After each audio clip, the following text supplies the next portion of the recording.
in the vast, sprawling theater of the natural world. It's not just the lions and tigers, the sharks and eagles that engage in epic, brutal conflicts. Sometimes the most ferocious battles for survival, for territory, and for dominance are waged by warriors so small they are easily overlooked, right beneath our very feet, in the soil, on the branches. And across the forest floor, tiny empires are locked in a constant state of war. These are life and death struggles where the fate of entire colonies hangs in the balance. Today, we re-zooming in on one of nature's most classic and fiery rivalries, the relentless clash between black ants and red ants, who will emerge victorious. Let's find out. To understand this war, we first must know the combatants. Let's meet our two contenders. First, the black ants. Picture them as a disciplined, sprawling army. Their greatest strength lies in their overwhelming numbers and impeccable organization. Black ant colonies can be massive, sometimes numbering in the tens of thousands or even millions. They are masters of logistics and communication, able to mobilize vast forces with incredible speed. Each ant is a team player, understanding its role within the collective perfectly. They are swift, agile, and their coordinated attacks can be a terrifying sight. However, they do have a notable weakness. Individually, the common black ant is often smaller and less powerfully equipped than its crimson adversary. Their mandibles are more suited for general tasks than for specialized combat. Think of them as a highly disciplined but lightly armed militia. Now, meet their rivals, the red ants. If black ants are the disciplined army, red ants are the elite special forces. They are typically larger, more robust, and significantly more aggressive. Nature has armed them with superior weaponry.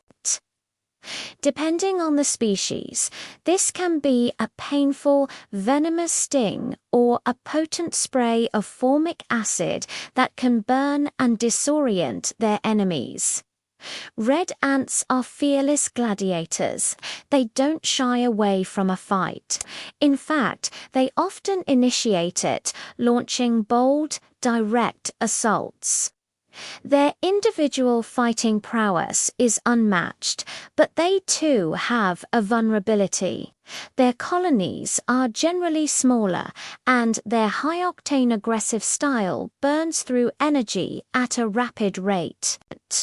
They are powerful sprinters, but they can't always endure a long-distance marathon. So, with these two distinct forces coexisting, what sparks the flame of war?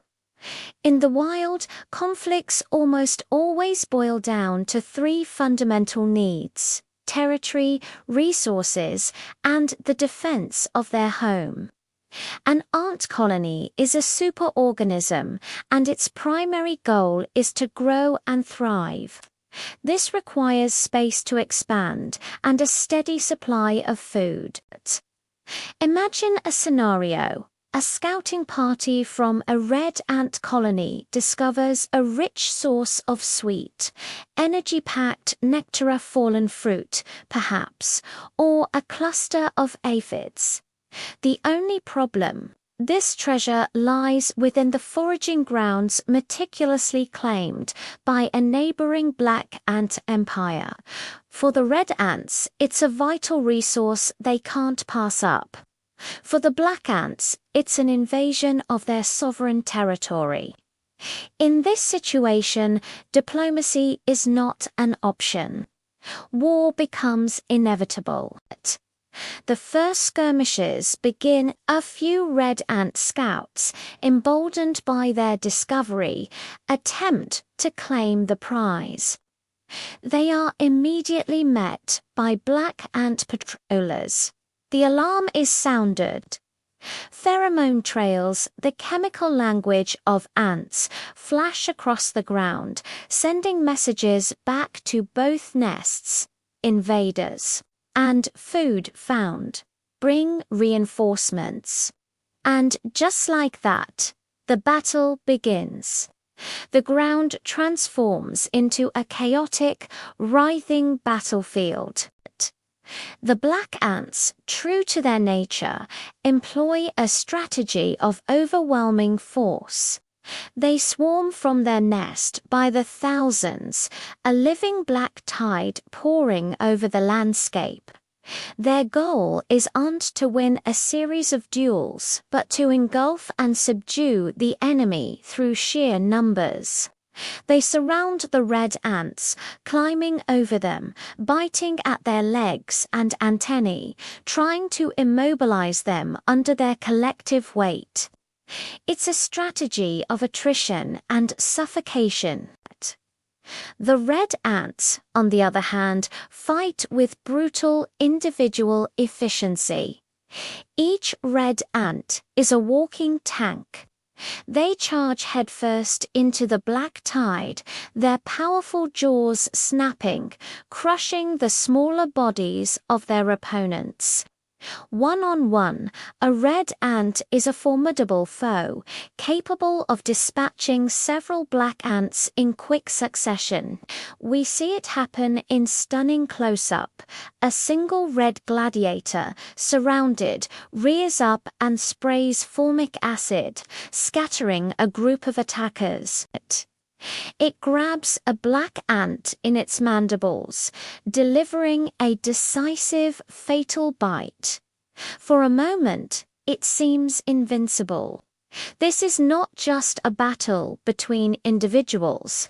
It is a clash between empires, a collision of two completely different military philosophies. It's the disciplined legion versus the elite warrior. The red ants win the initial engagements, carving a bloody path through the black ant lines. But the black ants just keep coming. For every one that falls, 10 more take its place. Slowly, methodically, the tide begins to turn. The incredible stamina of the red ants starts to wane. A powerful red soldier, having killed many foes, finally gets bogged down. Too many black ants are clinging to its legs, its body. It can't move effectively. It's dragged down, pulled apart by the relentless, coordinated force of the mob. The individual hero is ultimately consumed by the collective. So, who is the ultimate winner? The truth is, the outcome of this epic war is entirely dependent on the circumstances. There is no single, definitive answer. In a large-scale, pitched battle where the black ants can bring their full numerical superiority to bear, they will almost always win. By deploying thousands upon thousands of soldiers, they can sustain heavy losses and still overwhelm the smaller, more powerful red ant force.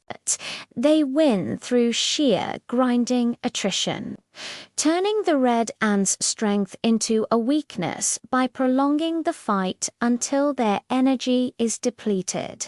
It's a victory of logistics and numbers. However, in smaller skirmishes or surprise raids, the red ants often have the upper hand. If a small group of red ants ambushes a black ant foraging party, their superior size, aggression, and weaponry will likely secure a swift and decisive victory. They excel in quick, brutal encounters where numbers are more evenly matched. In these scenarios, individual strength trumps collective strategy. The environment also plays a crucial role. The type of terrain, the distance between the nests, and the availability of resources can all tip the scales. In the complex and ever-changing world of nature, there is no absolute champion. The title of winner doesn't go to the strongest or the most numerous, but to the species that can best adapt its strategy to the situation at hand. Survival is a game of flexibility. The eternal war between black ants and red ants teaches us a profound lesson, one that echoes far beyond the insect world. It shows us that strength is not one-dimensional. It doesn't come just from size or from powerful weapons. True strength can also be found in unity, in cooperation, and in a brilliant strategy that leverages the power of the group. These silent, desperate battles fought for the survival of their colonies are happening every day, all around us, right beneath our feet. They are a powerful reminder of the intricate, dramatic, and often brutal beauty of the natural world. If you found this glimpse into the secret lives of ants as fascinating as I did, and want to uncover more secrets of the insect world, please show your support by giving this video a like and subscribing to the channel. Thank you for watching, and we'll see you in the next adventure.